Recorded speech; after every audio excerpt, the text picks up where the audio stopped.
Hello, welcome to episode 246 of the Epic Film Challenge 2, 1001 Movies You Must See Before You Die. Quentin Tarantino's debut film from 1992, I think, Reservoir Dogs. What do you think? I love doing that. You get so cut because you're sat there waiting for me to go through all this spiel, aren't you, before I get to you? Building up a good yawn. Building up a good yawn. Right, so that's not a reflection on the film. So Reservoir Dogs. Ding, ding, ding, ding, ding, ding, Ding, ding, ding, ding. Ooh, what's off? I'm not a musician or a singer or Oh, but you know how to hit a tone. a tone. Note. Okay, right, so Reservoir Dogs. This film I had seen after Pulp Fiction and some of those films, and it's one of the films I think I've only seen this like 3 times actually. I liked it when I first saw it. Just compared to his other films, it seemed to be a little lacking for me. And then, the more I watch it, the more I enjoy it, the more I get stuff out of it. And it is held in very high regard as a great film. And it is a heist movie without the heist. We follow this group of guys, Mr. White, Mr. Blonde, Mr. Orange. They're all kind of guys with certain skills have been brought together. They don't know who they really are to kind of keep the anonymity going. And they've been brought together by this guy, Joe, to rob a diamond jeweler's, I think it is. And so we see the aftermath of the job going wrong.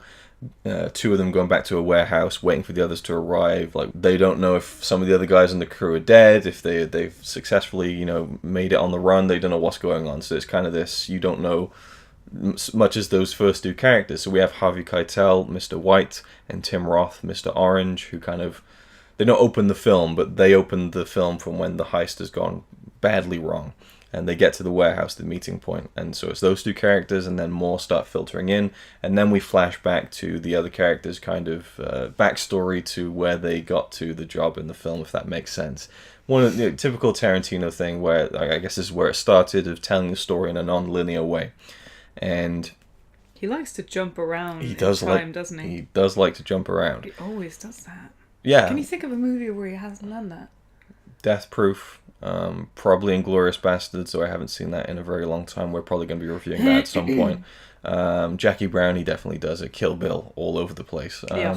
Django Unchained, I'm not sure. I've only seen that once. The Hateful Eight doesn't do it. So, or maybe it does. I don't know. I'm pretty sure it does. I don't know, because it all takes place in one location. Anyway, we can get lost in the kind of the forest of Tarantino's movies. Reservoir Dogs. I really, really like it a lot. There are moments where I lose a little bit of interest. Some of the backstory scenes I'm not as interested in. Which ones? The scene with Michael Madsen, Mr. Blonde, when he comes back from prison for 4 years and they're talking to him about how we're going to set you up with a job. It's a good scene, but it just... I was actually thinking that. Which part? And I was thinking that scene. Also, I have to say, Tim Roth's backstory scene, it's really good, and I like it, but... It's better than Blonde. It is, but I mean, something about that whole scene where he's telling the joke just didn't seem to grab me this time around for some reason. But I'm always so much more interested in the immediacy of the actual warehouse stuff, where everything has gone wrong, and even the opening scene when they're all talking around the table in the diner, that's a really good scene. I was saying how I would be happy the whole movie being around that table and them just talking shit. Yeah. Like, just how long they're talking about why what's his name doesn't believe in Mr. Tipping. Pink. Yeah. Doesn't believe I in don't tipping. tip. But then you don't tip people in McDonald's, and they are on minimum wage. Feel bad for those people. They have a hard... It's fast-paced. It's practically a barista job.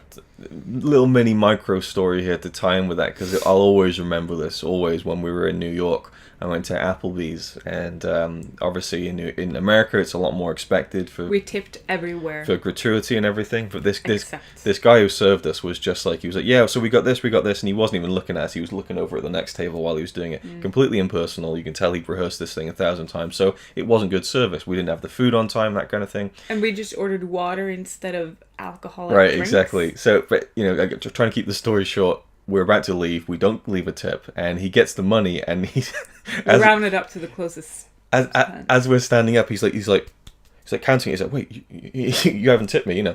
And we're like, well, it's optional, you know. He's like, no, you have to tip. And it just so happened we were sat at a table that had a sign on the wall that said gratuity is optional. And I'm just like, well, there you go. And he, like, I just loved kind of putting him in his place, where it's just like, well, you know, like, didn't deserve it. There's money missing.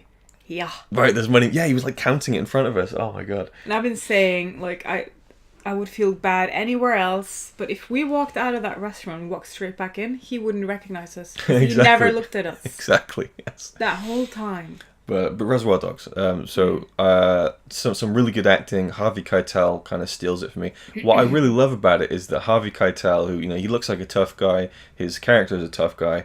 But I love how he kind of just gets stripped back to this human element of just trying to comfort this guy who's been shot in the stomach, Tim Roth. And he's like, hold me, you know, and so he holds him. You know, it's really touching to me, and how based on this interaction where this guy has been shot and is going to die and he's panicking about it. And it really feels like someone who's been shot and they're panicking that they're about to fucking die. And just through that, you know, Harvey Keitel doesn't know him, but he just feels like he knows him because of this experience, and so he trusts him implicitly. And that's kind of where the end of the film really plays out, in that he absolutely trusts this guy because they realize the cops showed up too soon. Someone had to have tipped them off, so there was a rat, basically, a mole in the crew. But Harvey Keitel is absolutely certain it can't be this guy because he trusts him because of that thing that they're sharing, this really intense... He took a bullet, right? And that, to me, is the best part of the film, is that kind of that relationship and that character choice by Mr. White to tell him what his name is, you know, to kind of reveal that about himself, and also to absolutely stake everything on trusting his word. And I love that about the film. We also have the very iconic ear cutting scene. What do you think about that? The Mr. Blonde torture sequence. It's one of those scenes that got talked about all the time. When you hear Reservoir Dogs, it's the ear scene. I don't know. I don't really feel much when I see it, which to me must mean that it doesn't really... I don't feel like it's that believable. I mean, Michael Madsen, right? Mm-hmm. He's a great actor and everything, but I just don't know. It's just... When I was sat there, I wasn't like, oh no, you know? You were. When he slashed him in the face, you went... Yeah, because I was wondering, where did he slash him? The throat or the face? Oh, right, okay. And then I didn't see anything after. Like, where did he cut him? So I didn't see that he cut him. Hmm. And then the whole gasoline thing, and I'm thinking, yeah. Really?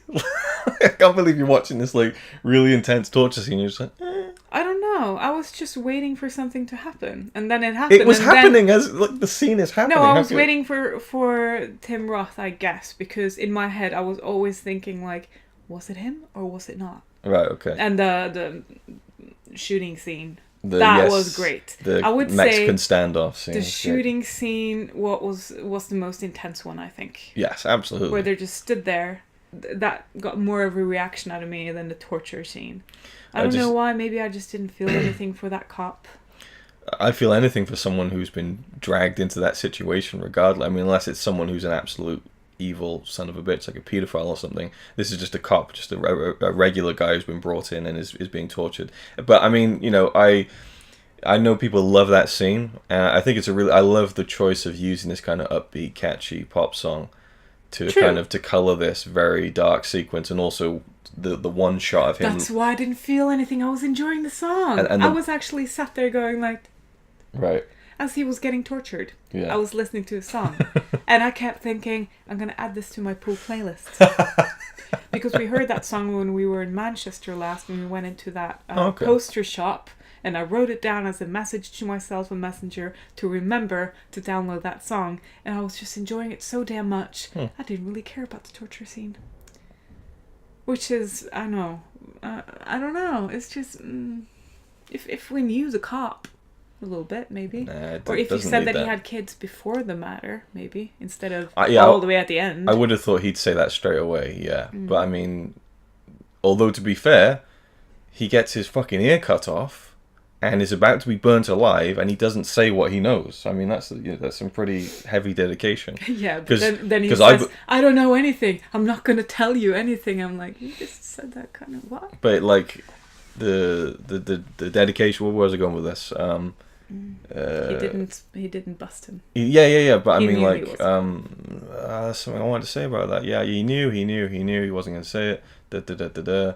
It's gone. I had something to say about it, but it's just completely left my... Yeah, you completely derailed my train of thought there. I thought it was more intense when he was about to burn him, though. When he was really panicking. Yeah. And that's probably why. He seemed so... cut my ear off. I didn't feel like the scream... That must hurt so much. And he didn't really scream that much. Completely disagree. It felt very realistic to me as far as his screaming and his acting like he was in pain. And then I was distracted as how long was that shot really? Especially, yeah, there's the one shot where he walks out, goes into the car, gets the gasoline, comes back in, then you hear the music again, and very well done. But you clearly see from the beginning Tarantino has a flair for a visual style, and but also mainly I'd say how he puts that story together, how he just jumps you in at these moments, and how he shows those moments. Not the best actor though, I have to say. Like the moment with the scene when he's in the car and he's got the blood in his face and he's like, oh, like just awful. And I can say that for pretty much any time he acts in a film. It's just like, great writer, great director, great storyteller. Not so hot as an actor, I don't think. Mr. Brown, that just sounds like shit. And I'm just like... See, his lines... Could have done a knock-knock joke better. Yeah, I don't know. There's just something about it, but yeah, it is what it is. But it's a good cast. Tim Roth is great as always. Harvey Keitel. Steve Buscemi, it's always great. Yeah, he actually doesn't look that bad in this movie. You know what I mean, though? He's a peculiar-looking guy. Like... he doesn't look that bad in this one. He looks pretty like, ugh, my God. He's not nice to look at. But in this movie, he kind of looks normal. His eyes don't look too big. He's got an okay haircut, and his teeth aren't all over. Maybe that's why. Did he have normal teeth in this movie? I don't know. I don't really keep tabs on Steve Buscemi's teeth. He looks like a normal guy. Okay. Well, there we go. Sorry if anyone who knows him are watching this. I'm sure that's you gotta admit, he looks better in this movie than most of the other ones. I'll agree with you that there is something that he does look a bit more regular, but I mean, I don't know why we're talking about this. So, anything else you want to add about Reservoir Dogs as a film before we wrap this up? The music is great. Yeah, he picked some great kind of tunes, which he would only go on to expand in his next film, which we'll talk about very soon. Same with Pulp Fiction and stuff. It's kind of like playlists that I could listen to. Yeah. While cleaning the house. Yeah. It's nice music. As opposed to cutting someone's ear off. I guess. Other than that, actually, I'll say Chris Penn I really liked this time round. And he never really jumped. He's the what's his name, Eddie. Yeah, like because he never really jumped out to me the previous times I saw the film, but I really liked his acting in this this time I watched it. That was another thing. I was very distracted, thinking, where have I got this guy from? Where have you seen him from before? Yes, because he looks like someone who plays in a comedy. Well, he's in Flashdance. I know that much. I remember being surprised that wow, it's Chris Penn. But I can't tell you whatever else. Eddie. Yeah. Yes. He's a lot thinner in that film. I was going to say, Chris Penn, every time you say that name, and then I see his face, and I'm like, isn't Chris Penn kind of like good looking? Right, you're thinking of someone else. I think Sean Penn, maybe you're thinking. Oh, yeah, I'm thinking about Sean Penn. Different Penn. Yeah. So, Reservoir Dogs, is it a film you should see before you die? Kind of just saying that he wasn't good looking then, wasn't I? Definitely a movie you should see before you die, yeah. It's a classic, isn't it? Yeah, I'd agree, but it is definitely on the lower end of my favourites for Tarantino. But I think that its high moments are really, really good. But just overall, just a couple of bits of the backstory that I just lose interest in, and I'm just somewhat interested again, like I've already said. I'm just even though myself. The movie's very short. Yeah, it is his shortest film by far, and so it is brisk, and it keeps that kind of thing going and moving. But and I just love the element of having a heist movie without actually seeing the heist go down, which I can only suspect was because of budgetary reasons. Maybe it wasn't, maybe it was an artistic choice, but I'm sure that he didn't have a lot of money to make this. But I think the story works better because of it, because you're just imagining how that thing went down when they're like, oh, Mr. Blonde was in there, he was shooting everything up, and you're imagining it, you're making your own scene in your head about that. I love those kind of movies that do that, where there's a really important thing that happens but you never see it, and that's really cool. So there we go. Thanks for watching, and we'll see you with the next one.